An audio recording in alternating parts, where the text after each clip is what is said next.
अपना टॉपिक चल रहा था श्वसन।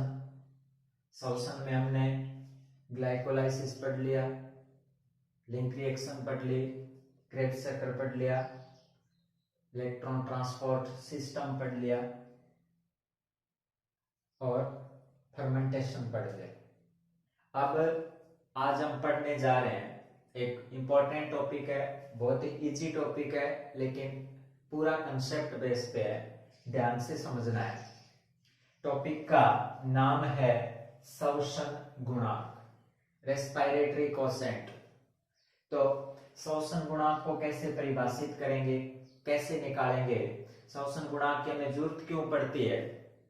क्योंकि जब हमने श्वसन शुरू किया था तब मैंने आपको बताया था कि श्वसन के लिए श्वसनीय पदार्थ कौन कौन से होते हैं, और मैंने बोला था 3 श्वसनीय पदार्थ होते हैं, एक कार्बोहाइड्रेट, दूसरा फैट या वसा और तीसरा प्रोटीन। ये 3 श्वसनीय पदार्थ होते हैं, ये हम जानते हैं। और ये भी मैंने कहा था कि श्वसन में सबसे पहले कार्बोहाइड्रेट की बारी आएगी, फिर फैट की बारी आएगी और फिर प्रोटीन की बारी। तो श्वसन गुणांक से हमें क्या पता चल सकता है? श्वसन गुणांक से हमें ये पता चलेगा कि श्वसन के दौरान कौन सा श्वसनीय पदार्थ काम में आ रहा है, कार्बोहाइड्रेट आ रहा है या प्रोटीन आ रहा है या वसा काम में आ रही है। इस बात का हमें पता किससे चलेगा? श्वसन गुणांक से चलेगा। तो श्वसन गुणांक की सबसे पहले हम बात करें परिभाषा की, तो श्वसन गुणांक की परिभाषा क्या होगी, किसको बोलेंगे श्वसन गुणांक? तो जब श्वसन के दौरान निकलने वाली कार्बन डाइऑक्साइड की मात्रा या आयतन तथा श्वसन के दौरान प्रयुक्त होने वाली ऑक्सीजन की मात्रा या आयतन का अनुपात क्या कहलाता है? श्वसन गुणांक कहलाता है। हमें ये पता है कि श्वसन के दौरान ऑक्सीजन प्रयुक्त होगी और कार्बन डाइऑक्साइड बाहर निकलेगी। तो श्वसन के दौरान कितनी कार्बन डाइऑक्साइड बाहर निकलती है और कितनी ऑक्सीजन प्रयुक्त होती है, इसका अनुपात क्या कहलाता है? श्वसन गुणांक कहलाता है। तो परिभाषा में एक बार फिर बोल देता हूं, श्वसन के दौरान उत्सर्जित होने वाली कार्बन डाइऑक्साइड की मात्रा तथा प्रयुक्त होने वाली ऑक्सीजन की मात्रा का अनुपात क्या कहलाएगा? श्वसन गुणांक कहलाएगा। अब उसके बाद इसी परिभाषा से इसका हम क्या लिख लें? सूत्र लिख लें। तो सूत्र मैं शॉर्टकट में लिख रहा हूं, आर क्यू बराबर क्या लिखोगे? उत्सर्जित, क्या लिखूंगा? उत्सर्जित CO2 का आयतन, ओके, या मात्रा बटा प्रयुक्त O2 का आयतन। ठीक है, उत्सर्जित CO2 का आयतन बटा प्रयुक्त O2 का आयतन, ये सूत्र बनेगा किसका? RQ। तो ये तो बात हो गई सूत्र की। अब हम जितने श्वसनीय पदार्थ काम में आ सकते हैं उन सारों का एक एक करके श्वसन गुणांक ज्ञात करते हैं, कौन से में कितना आता है। तो सबसे पहले अपने बात कर रहे हैं कार्बोहाइड्रेट की, क्योंकि पहला श्वसनीय पदार्थ कार्बोहाइड्रेट ही होता है। तो सबसे पहले हम बात करेंगे कार्बोहाइड्रेट का RQ, इसकी बात करेंगे।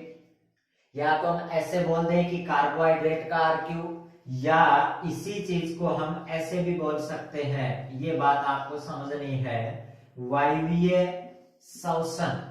कौन सा श्वसन? वायवीय श्वसन का RQ। ठीक है, चाहे तो ऐसे बोल दो कार्बोहाइड्रेट का RQ, चाहे ऐसे बोल दो वायवीय श्वसन का RQ। तो इसको पता करने के लिए, इसका RQ निकालने के लिए हमें श्वसन की रिएक्शन, श्वसन की अभिक्रिया पता होनी चाहिए, और वो हमारे कण कण में बसी हुई है। तो श्वसन की रिएक्शन क्या है? C6H12O6, यही है जिसको हम क्या बोल रहे हैं? ग्लूकोज बोल रहे हैं, और ये कार्बोहाइड्रेट है। अब ग्लूकोज के साथ किसकी रिएक्शन कराई? ऑक्सीजन की कराई, और हमें पता है क्या बनेगा? CO2 प्लस H2O प्लस क्या बनेगी, ऊर्जा बनेगी, 38 ATP बनी थी। तो ये अभिक्रिया किसकी, श्वसन की। अब अगर मैं इस अभिक्रिया को संतुलित करने की बात करूं तो यहाँ पर 6 कार्बन है, तो यहाँ 6 लगा दो, 6 कार्बन बराबर हो गए। अब यहाँ ऑक्सीजन कितने हो गए, 6 दूनी 12, और यहाँ ऑक्सीजन कितने, 6 और 2 8, यहाँ मैं 6 लगा दूं। अब देखो 6 दूनी 12, 6 8 हो गए। अब देखो यहाँ कितने, 6 दूनी 12, यहाँ 6 लगा दो। अब हाइड्रोजन देखो यहाँ 12 है, और यहाँ भी हाइड्रोजन कितने हो गए, 12। अभिक्रिया संतुलित हो गई। अब इस अभिक्रिया का हमें क्या ज्ञात करना है, RQ ज्ञात करना है। तो RQ का सूत्र क्या होगा, एक बार दोबारा लिख लेते हैं। RQ का सूत्र है उत्सर्जित CO2 का आयतन बटा प्रयुक्त O2 का आयतन। ये है RQ का सूत्र। अब वैल्यू पुट करो। उत्सर्जित CO2 का आयतन, देखो CO2 के कितने मॉलिक्यूल है यहाँ, 6, तो ऊपर तो मैं कितना लिख दूंगा, 6। अब प्रयुक्त O2 के कितने मॉलिक्यूल है, देखो 6। अब 6 में 6 का भाग देंगे, कितनी बार हो जाएगा, 1 बार। तो कार्बोहाइड्रेट का RQ कितना आ गया, 1 आ गया। अगर श्वसनीय पदार्थ क्या हो, कार्बोहाइड्रेट हो, किसी भी सजीव में अगर श्वसनीय पदार्थ कार्बोहाइड्रेट है तो उसका RQ कितना आएगा, 1 आएगा, चाहे वो कोई भी सजीव हो। या ऐसे बोले कि वायवीय श्वसन का RQ कितना होगा, तो भी हम कितना बोलेंगे, 1 बोलेंगे। तो इस प्रकार से हम कार्बोहाइड्रेट का क्या निकालेंगे, RQ निकालेंगे। ठीक है। अब देखो आगे हम बात करें दूसरे श्वसनीय पदार्थ की।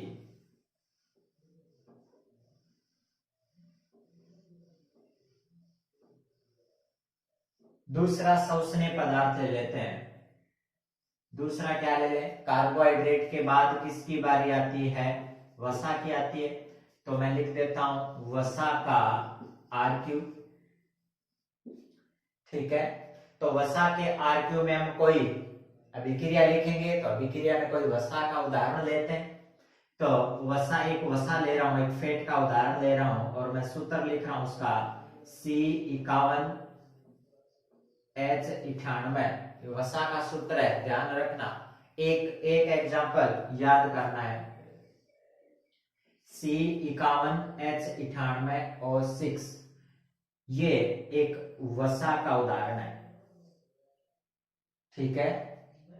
अब देखो इस वसा का अगर हमें श्वसन कराना है तो किसके साथ अभिक्रिया करानी होगी, ऑक्सीजन के साथ। ये तो हमें पता होना चाहिए। तो अब अगर मैं ऑक्सीजन के साथ अभिक्रिया कराऊंगा तो क्या बनेगा, CO2 बनेगी। ये तो हमें बिना देखे लिखनी है, पता ही है हमें। और क्या बनेगा, H2O बनेगा। ठीक है। वसा का मैंने क्या कराया, ऑक्सीकरण कराया, CO2 और क्या बना, जल बना। अब इस अभिक्रिया को संतुलित करना है। तो संतुलित करने के लिए इसका देखते हैं, यहाँ कार्बन कितने हैं, 51। तो अब यहाँ कितने लिखें ताकि बराबर हो जाए सारा कुछ। यहाँ मैं लिखता हूं 102 बराबर करने के लिए। ठीक है।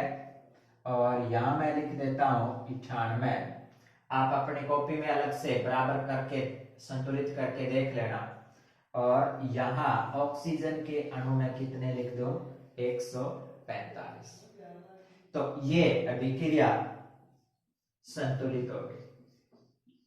और इस वसा का उदाहरण, वसा का नाम मैंने लिख दिया ट्राइपोमाइटिन। ये वसा है। अब हमें वसा का क्या ज्ञात करना है, RQ। तो एक बार दोबारा देखें, सूत्र में दोबारा नहीं लिख रहा हूं। सूत्र क्या है, उत्सर्जित CO2 का आयतन बटा प्रयुक्त O2 का आयतन।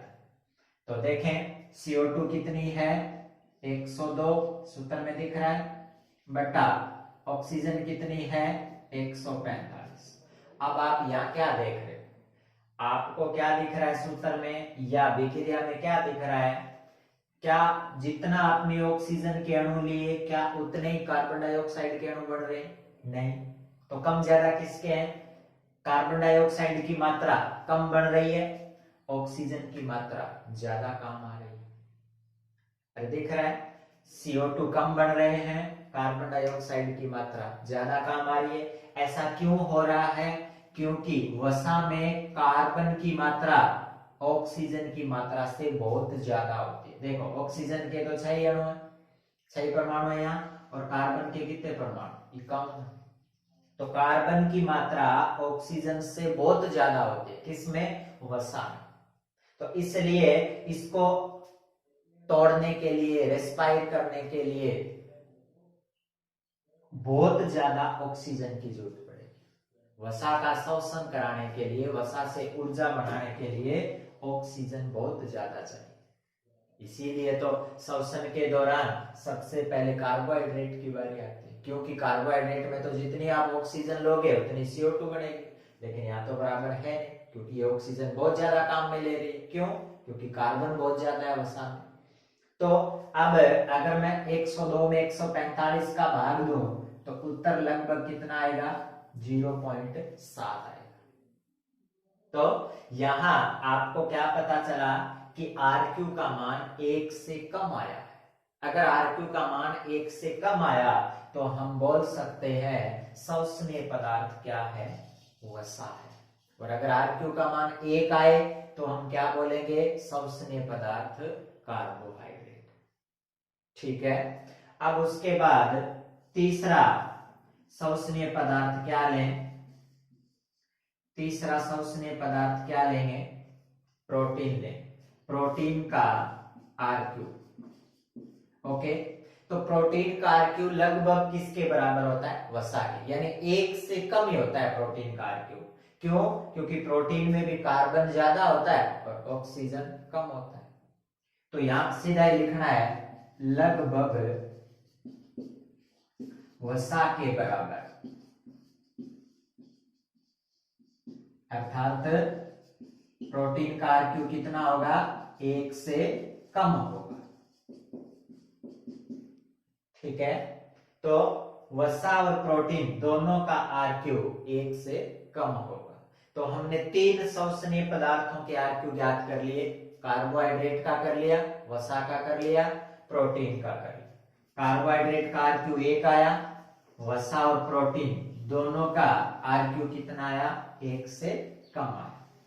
तो इस प्रकार से 3 शोषणीय पदार्थों के हमने RQ ज्ञात कर लिया। अब एक शोषणीय पदार्थ और ले लेते हैं।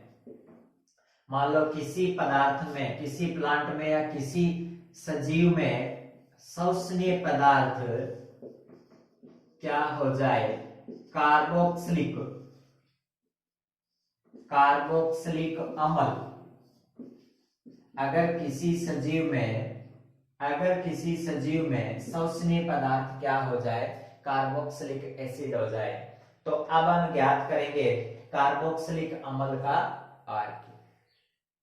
तो कार्बोक्सिलिक अम्ल में हमने शोषण में बहुत सारे उदाहरण पढ़े हैं जिसमें कार्बोक्सिलिक एसिड हो। तो एक हम सीधा पहले उदाहरण लेते हैं। क्या, पहला उदाहरण लेता हूं मैं, ऑक्जेलिक अम्ल। ये हम पहला उदाहरण लेते हैं। क्रेब्स साइकिल में आपको अगर याद हो तो क्रेब्स साइकिल में इसको हमने काम में लिया था।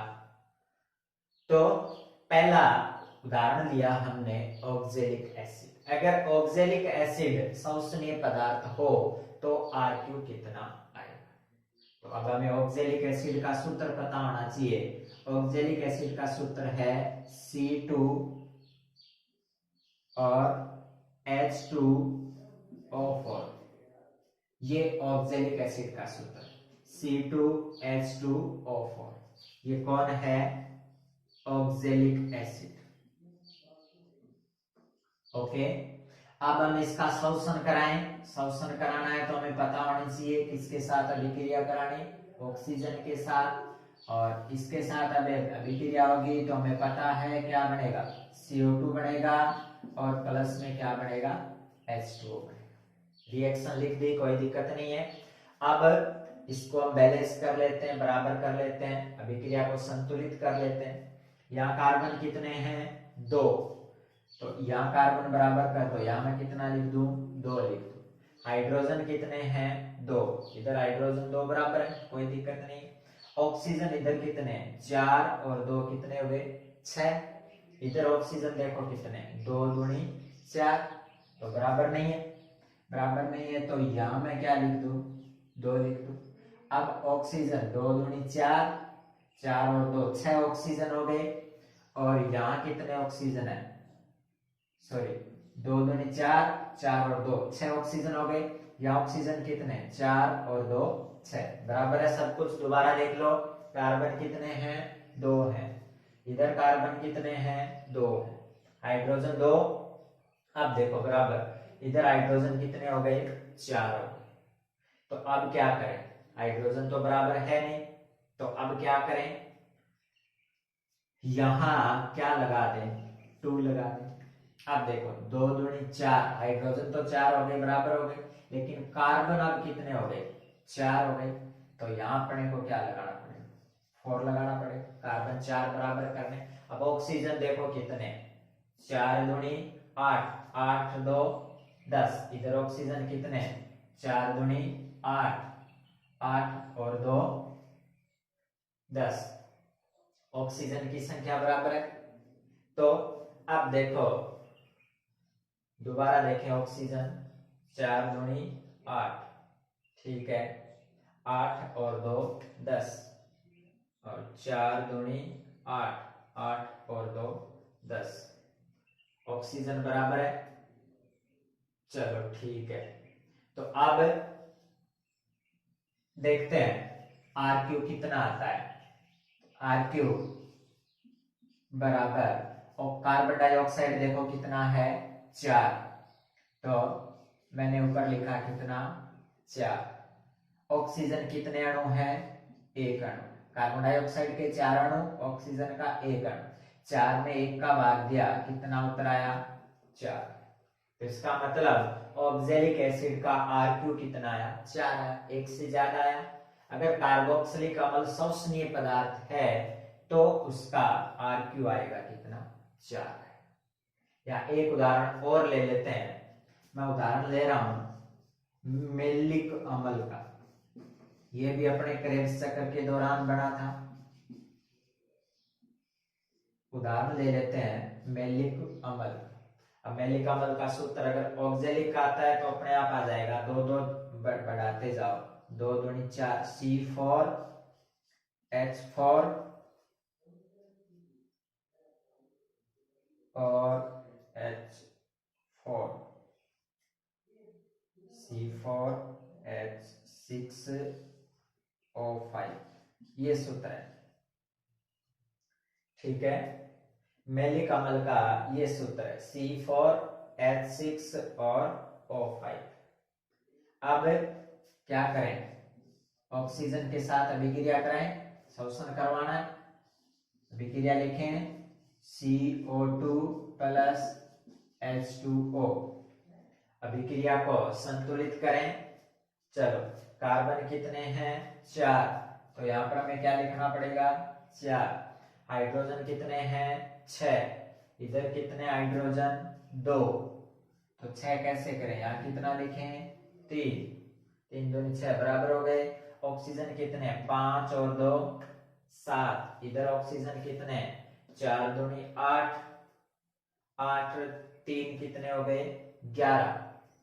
तो यहां मैं कितना लिखूं, 3 लिख दूं, तो 3 दूनी 6, 6 और 5 11, इधर 4 दूनी 8, 8 और 3 11, ऑक्सीजन के अणु बराबर हो गए। अब देखो, कार्बन के 4 बराबर हैं, हाइड्रोजन के 6 बराबर हैं, तो अब आर क्यू निकालें। आर क्यू बराबर कार्बन डाइऑक्साइड के कितने अणु हैं 4 बटा ऑक्सीजन के कितने अणु हैं 3।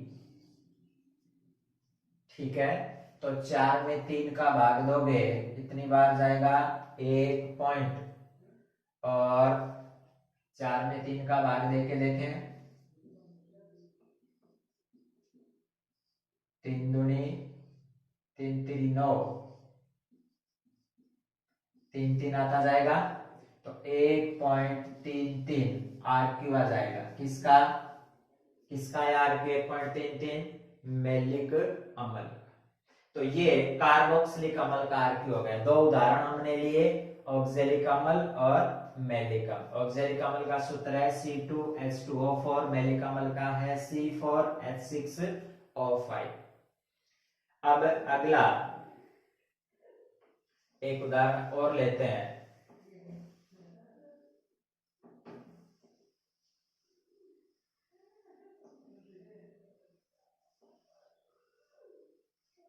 चलो अब लेते हैं अवायवीय शोषण। अवायवीय शोषण का आर क्यू। अब ये आपको आना चाहिए, बताने की जरूरत नहीं है, सारा कुछ आपको आना चाहिए। तो अवायवीय शोषण में हमने क्या लिया था C6H12O6 ग्लूकोज ली। अरे कोई दिक्कत नहीं है, यहां मैं प्लस में O2 लिखूं क्या? अरे प्लस में O2 लिखना है क्या? नहीं लिखना, अवायवीय शोषण है, वायु तो काम आएगी नहीं, ऑक्सीजन तो काम आएगी नहीं। तो आप याद करो क्या बना था एल्कोहल C2H5OH, ये बना था एथेनॉल, और प्लस में क्या निकला था CO2। अरे ये अभिक्रिया थी, तो अब इसको बैलेंस कर लो।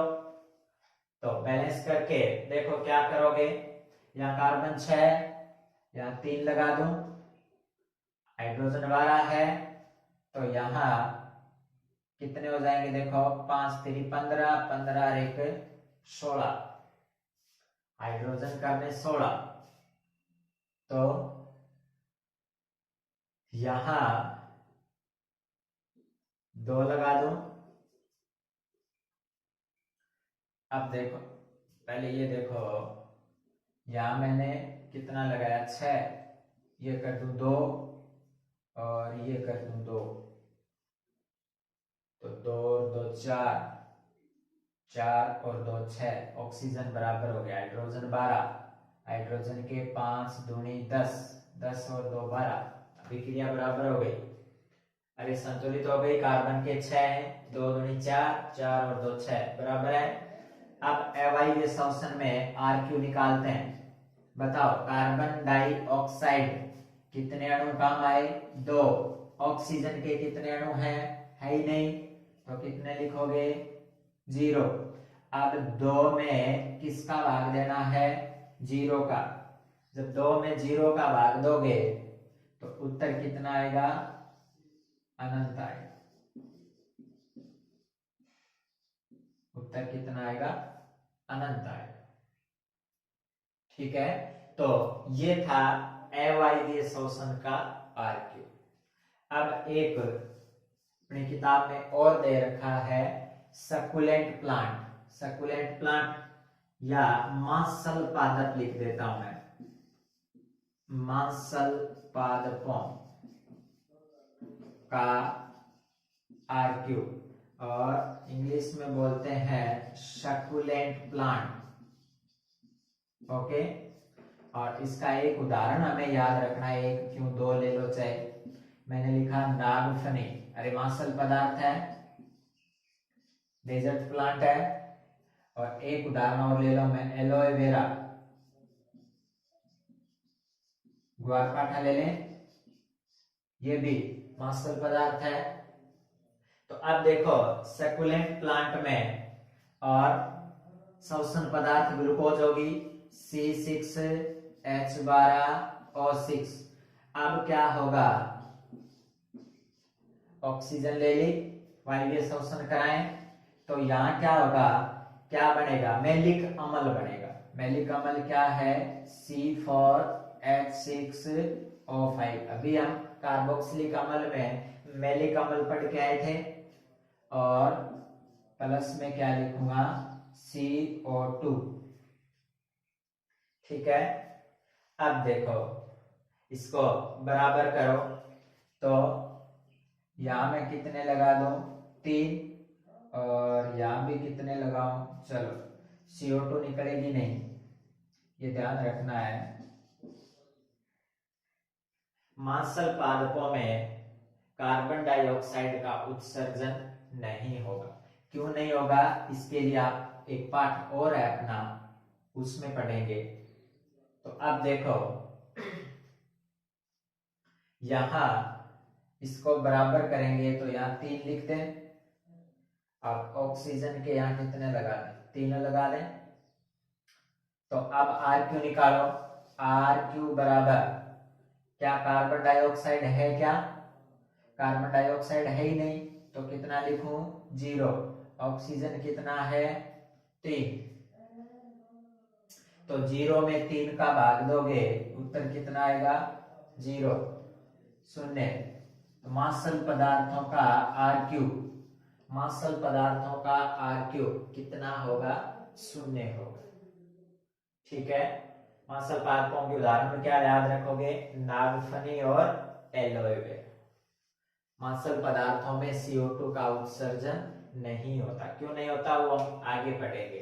तो इस प्रकार से ये 6 उदाहरण है जिसका हमने क्या ज्ञात किया, श्वसन गुणांक ज्ञात किया। ओके।